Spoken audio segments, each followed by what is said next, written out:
Aku merasa merinding ketika membaca diarinya. Diari dari korban pembunuhan yang baru-baru ini terjadi. 10 gadis dan wanita menghilang.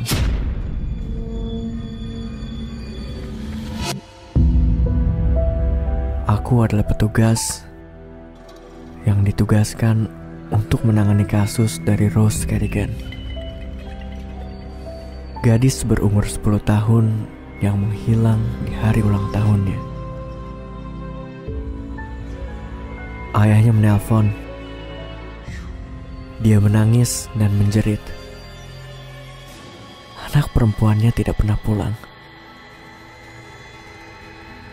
Kami tidak memeriksa sang ayah.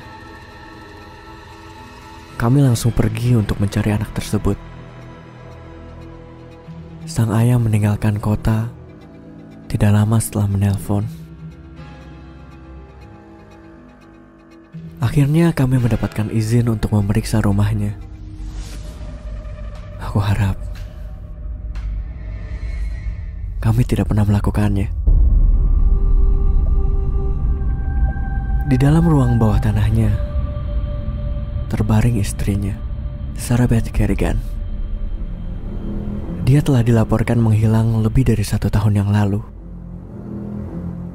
Kelihatannya dia meninggal baru-baru ini. Mulutnya dibungkam dan dia diikat pada dinding. Di sudut yang lain dari ruangan itu, kami menemukan Rose. Dia menggenggam sebuah diari kecil berwarna hitam. Kepalanya hancur terbuka. Sebuah noda pada dinding memberitahu kami di mana anak ini menabrakkan kepalanya berulang kali. Tulisannya dari bulan Oktober lalu sepertinya membantu ayahnya untuk menentukan siapa yang akan mati berikutnya.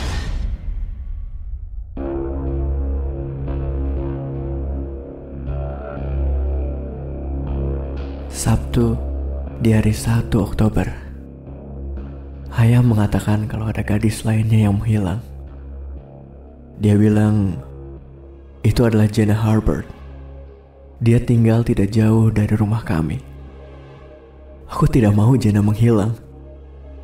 Dia tersenyum padaku. Jenna membuat teman-temannya berbuat baik ketika mereka memarahiku. Minggu di hari 2 Oktober. Isabel Diego ditemukan hari ini.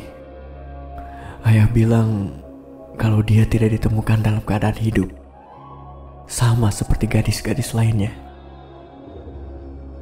Aku membenci Isabel, tapi aku sedih dia tidak baik-baik saja. Aku tidak mau ada orang yang terluka. Senin di hari 3 Oktober. Keluarga Samuel pindah. Mereka memiliki 3 anak perempuan seumuran denganku.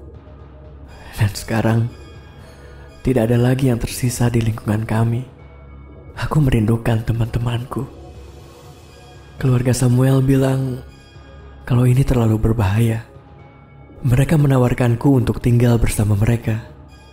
Ayah membentak Bapak Samuel, mengatakan kalau dia mencoba menyakitiku.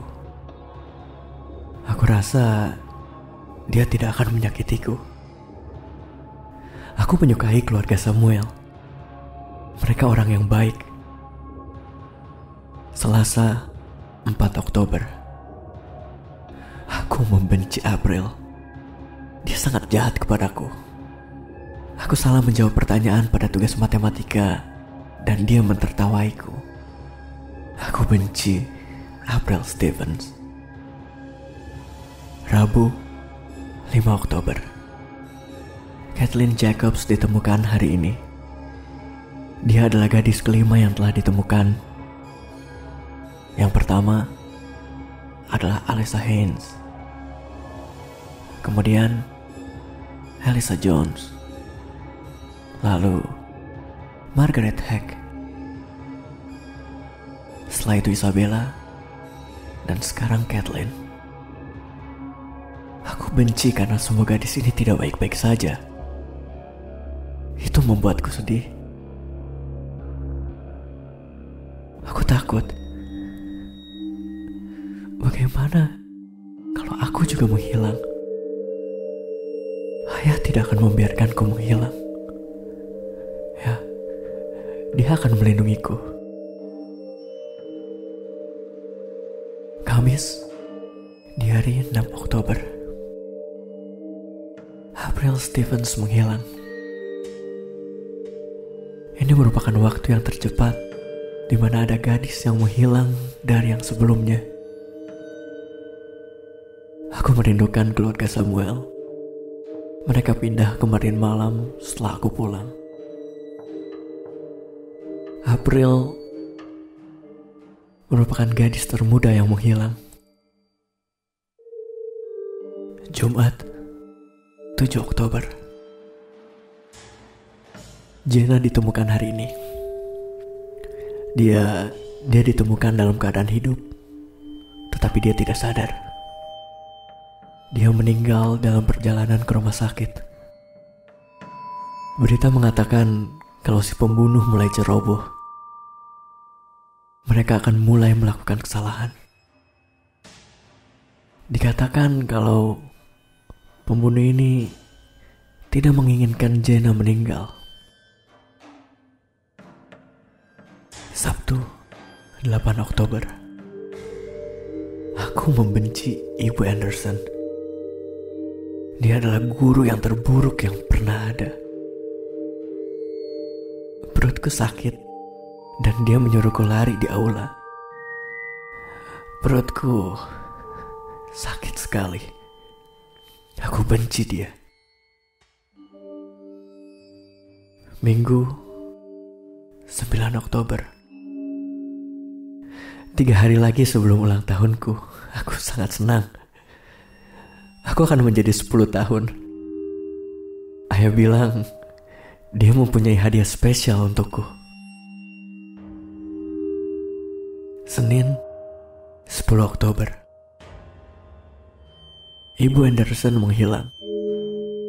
Dia merupakan yang paling tua yang menghilang. Mereka juga menemukan April hari ini. Ayah bilang dia digantung di luar rumahnya. Ayah membawa seorang wanita ke rumah kemarin malam. Itu adalah wanita pertama yang ayah bawa ke rumah semenjak hilangnya ibu. Ayah bilang kalau ibu miskin. Dia bilang kalau pacar barunya juga miskin. Selasa, di hari 11 Oktober. Ayah, dia terlibat masalah. Ada petugas polisi di depan rumah dan dia harus berbicara dengan ayah. Sekarang ayah baik-baik saja. Petugas itu pergi dan kami baik-baik saja. Ayah bilang kami harus pindah secepatnya. Aku tidak ingin pindah.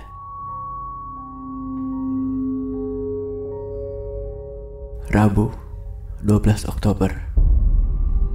Aku berumur 10 tahun. Ayah membawaku ke ruang bawah tanah. Dia bilang hadiahku adalah ibu. Aku sangat merindukan ibu. Ayah membiarkanku membawa bukuku ke bawah bersamaku. Kamis, 13 Oktober.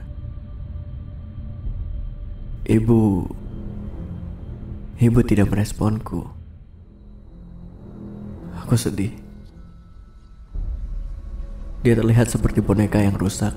Kakinya bengkok dengan bentuk yang aneh dan dia berbau tidak sedap. Ayah bilang, "Selamat ulang tahun sayang. Aku menyayangimu." Dan dia meminta maaf. Aku mulai lapar. Aku mau ayahku. Kamis 20 Oktober.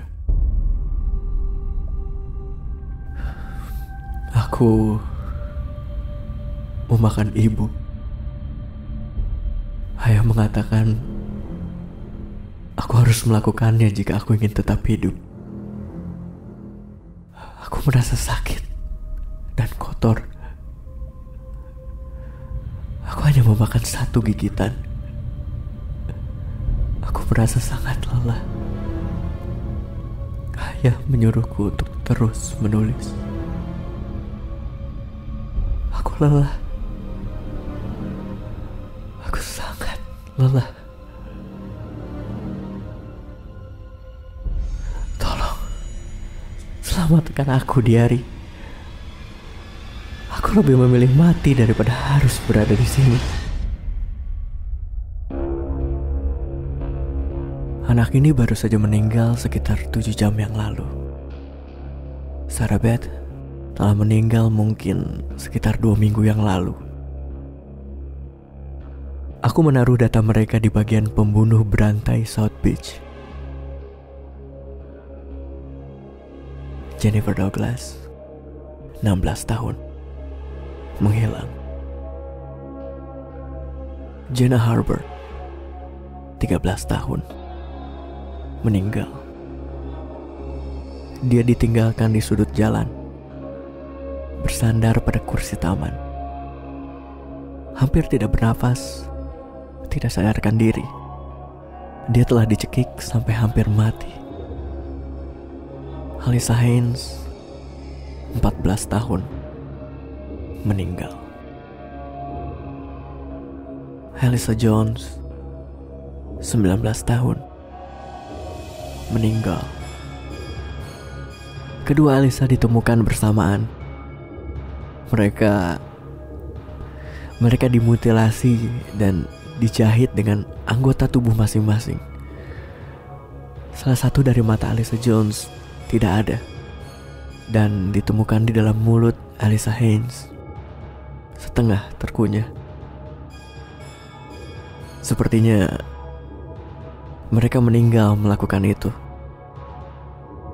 Mereka memiliki lengan yang ditukar antara satu sama lain. Margaret Hack, 16 tahun, meninggal. Tercekik, lingkaran-lingkaran kecil dipotong dalam kulitnya. Wajahnya dicabut, kulitnya dikupas sampai tengkoraknya. Kehilangan semua kuku jari, gigi, dan rambut. Dikenali dari sebuah tanda lahir kecil di punggungnya. Isabella Diego, 15 tahun, meninggal. Ditemukan di Danau Harai. Bata diikat di kakinya. Diletakkan di bawah perahu dekat dermaga. Penyebab kematian, tenggelam. Kathleen Jacobs, 11 tahun, meninggal. Ditemukan di Old Road 23. Dia menggantung di pohon. Tangan dan kakinya sudah tidak ada. Ditaruh membentuk huruf K di bawah mayatnya. April Stevens, 8 tahun, meninggal. Dia ditemukan menjadi potongan-potongan kecil. Terdapat benang pada potongan-potongan tubuhnya dan dia digantung di pohon di luar rumahnya. Eva Anderson, 43 tahun, menghilang. Rose Kerrigan, 9 tahun, meninggal. Kepalanya terbuka. Dia menabrakkan kepalanya pada dinding untuk mengakhiri penderitaannya. Sarah Beth Kerrigan, 35 tahun, meninggal. Kehilangan darah yang sangat banyak. Dicekik, diiris, dibakar, kelaparan, dehidrasi, disiksa selama sekitar 1 tahun. Rahangnya rusak di 3 bagian. Penutup mulutnya dilumuri darah dan nanah. Sepertinya sudah selama 1 tahun penuh. Ada bekas gigitan pada kaki kirinya. Ada beragam jenis fobia di dunia. Ada orang yang takut dengan badut, tali, bola kapas, dan objek atau hal simpel lainnya. Untuk kebanyakan fobia, tidak ada penjelasan atau kejadian yang bisa dihubungkan dengan fobia itu.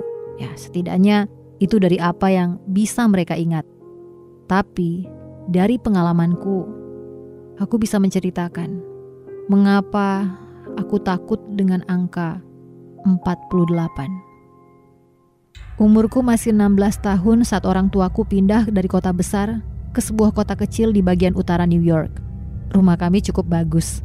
Aku bahkan punya kamar tidurku sendiri yang nyaman.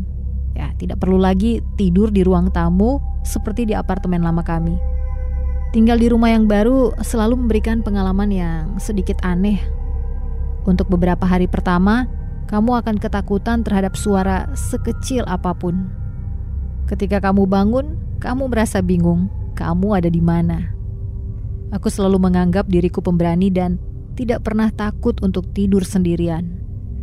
Itu semua kemudian berubah sekitar 2 bulan yang lalu. Aku lupa apa yang terjadi di mimpiku sebelum ini terjadi untuk pertama kalinya. Yang bisa aku ingat hanyalah bagian akhirnya. Tidak ada apapun kecuali kegelapan sebelum suara yang nyaris tidak terdengar menggumamkan sebuah angka 48. Aku terbangun setelah angka itu disebutkan. Bukan terbangun dalam keadaan kaget yang berlebihan, tapi bisa dibilang cukup mendadak. Aku berusaha menganggapnya sebagai mimpi aneh yang biasa terjadi. Beberapa minggu kemudian, hal yang sama terjadi lagi. Tidak ada apa-apa selain kegelapan sebelum angka 48 kembali terdengar. Karena ini sudah kedua kalinya terjadi, aku jadi bisa lebih memperhatikannya. Suaranya cukup lemah, lembut dan manis. Tapi ada sesuatu yang sangat aneh dan membuatku merinding. Sekali lagi, aku mendadak terbangun setelah angka itu disebut. Baru beberapa hari berlalu, kejadian ini terjadi lagi. Aku mulai merasa parno karena sebelumnya aku tidak pernah mengalami mimpi yang sama terulang. Aku tidak bisa berhenti memikirkan angka itu. Semakin aku memikirkannya, semakin aku bisa mendengarkan ucapan 48 yang kecil di dalam kepalaku. Beberapa minggu berlalu dan kejadian ini semakin sering terjadi, bahkan sampai ke titik setiap malam, tepat sebelum aku terbangun. 48. Tidak ada yang berubah, tapi setiap kali itu terjadi, sedikit demi sedikit, aku mulai merasa terganggu. Aku mungkin sedang mengalami mimpi paling indah di dunia, tapi pada akhirnya kegelapan dan suara itu. Suatu malam, isi mimpiku hanyalah sebuah lemari pakaian yang ada di kamarku. Gambaran itu terus ada, tidak bergerak, selama beberapa jam. Gak ada hal lain yang terjadi di mimpi itu selain lemari pakaian tadi. Sampai pada akhirnya, mimpi ini terasa tidak ada akhirnya. Kegelapan 48. Ukuran lemariku cukup besar kalau dibandingkan dengan kamarku.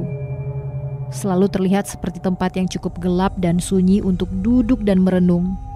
Tapi setelah mimpi itu, aku tidak bisa berhenti memikirkan angka itu setiap kali aku mendekati lemari ini. Aku mulai merasa disiksa bukan hanya oleh angka itu saja, tapi juga lemari yang sekarang muncul di dalam mimpiku. Cepat atau lambat, setiap malam akan terasa sama. Selamanya akan terulang. Lemari kegelapan 48. Aku berusaha mati-matian untuk menaklukkan rasa takut yang tidak masuk akal ini. Jadi pada suatu hari, ketika cukup banyak cahaya matahari masuk ke kamarku, aku memberanikan diri untuk menghadapi rasa takutku, atau setidaknya lemarinya. Aku membuka pintunya lebar-lebar dan menemukan satu tempat yang cukup bagus di tengah-tengah, tepat di bawah baju yang tergantung. Aku mengatur nafasku, lalu duduk di situ. Tidak ada yang perlu ditakuti. Aku belum pernah melihat lemariku dari sudut ini, dan aku baru menyadari ada sesuatu di pojok pandanganku. Sebuah kompartemen terselip di dekat pintu lemari bagian dalam. Karena cahaya tidak sampai menyinari area ini dan hanya bisa dilihat dari dalam, ini menjadi tempat yang tepat untuk menyimpan uang, barang berharga, atau sebuah rahasia. Mungkin bukan tempat persembunyian terbaik, tapi tidak mudah terlihat karena cukup tersembunyi.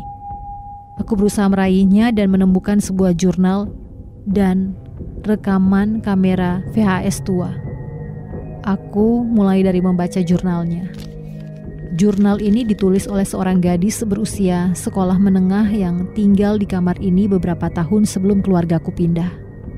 Isi jurnalnya sangat paranoid. Catatan yang pertama mengatakan kalau sang gadis membuat jurnal ini untuk berjaga-jaga kalau terjadi sesuatu kepadanya. Dia terus menceritakan seorang pria yang selalu menatapnya setiap kali dia masuk atau keluar dari apartemennya. Pria itu berdiri di seberang jalan, mengenakan mantel hitam. Dia tidak mengikuti gadis itu. Dia hanya akan menatapnya. Di kelanjutan jurnalnya, gadis ini semakin terganggu psikologisnya. Cara dia menjelaskan tatapan pria itu semakin mendetail dan menyeramkan hingga bulu kuduku merinding. Dia akan berusaha menghindari tatapan itu dengan duduk di dalam lemarinya sambil menulis jurnal ini atau menghitung di dalam pikirannya. Berhitung adalah satu-satunya cara untuk menenangkan dirinya. Tidak ada bagian akhir dari isi jurnal ini. Hanya satu catatan terakhir yang menjelaskan tatapan pria itu. Aku membuka camcordernya dan memasukkan tape-nya ke pemutar VHS tua. Aku mengenali bagian dalam lemariku walaupun cukup gelap. Cahaya dari kamarku berhasil masuk sedikit ke lemari itu, menyinari gadis tadi yang sedang menaruh kameranya di tempat aku menemukannya. Matanya terbuka lebar dan dia bergerak dengan senyap. Dia menatap pintu untuk beberapa menit tanpa mengeluarkan suara sedikit pun. Akhirnya, pintu itu terbuka dan seorang pria dengan mantel hitam menghampirinya. Dia mencekik leher gadis itu sambil menusuknya berkali-kali. Aku bisa melihat mulut gadis itu bergerak setiap kali dia ditusuk. Aku menutup mataku dan berusaha mendengar saja. Pria bermantel itu tidak mengeluarkan suara sama sekali. Satu-satunya suara yang terdengar adalah suara yang sedang menghitung dengan perlahan sambil tercekik.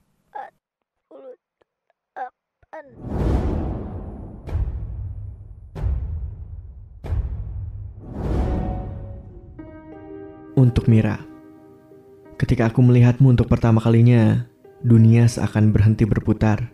Kamu sangat cantik bagiku. Senyummu menawan, jauh lebih memabukkan daripada sebotol anggur. Suaramu merdu, bahasa tubuhmu anggun, kulitmu bak permata. Kamu tahu, aku sangat mengagumimu. Jiwamu, ragamu, pribadimu, perkataanmu. Semuanya adalah hal yang harus aku ikuti. Aku tidak pernah melewatkan hariku untuk tidak melihatmu. Mengetahui bahwa kamu bahagia adalah kewajiban bagiku.